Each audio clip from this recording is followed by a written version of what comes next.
Analysis of variance, or ANOVA as it's abbreviated, is a great statistical technique for a wide variety of different reasons.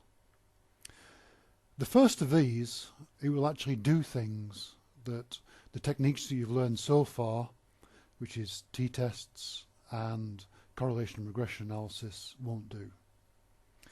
The first of these is it will allow you to determine treatment effects where you have multiple comparisons.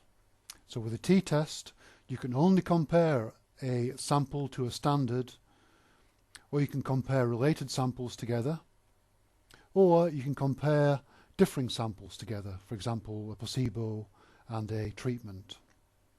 What you can't do with t-tests is compare the effects of half a dozen different drugs.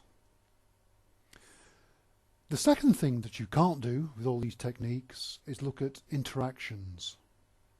Very often you'll find that treatments interact.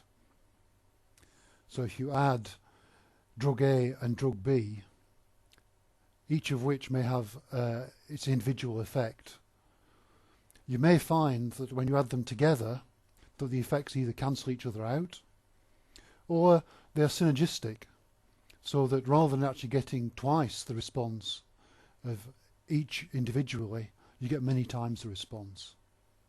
It's very important that you're able to find these interactions and find out if they're significant or not.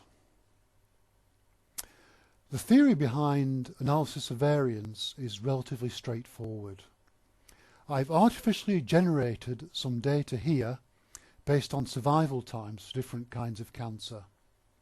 So I've got colon cancer, I've got stomach cancer, and I've got bronchus cancer. This is a very clean data set. I've deliberately generated this data to be clean, so for example the peaks aren't overlapping and all the data is normally distributed. You will find when you start looking at your own data that very often you get a lot of overlap between the different peaks and the data is not normally distributed. And you have to use some of the techniques we've used before this, for example logging or square rooting, to normalize the data before you go using analysis of variance.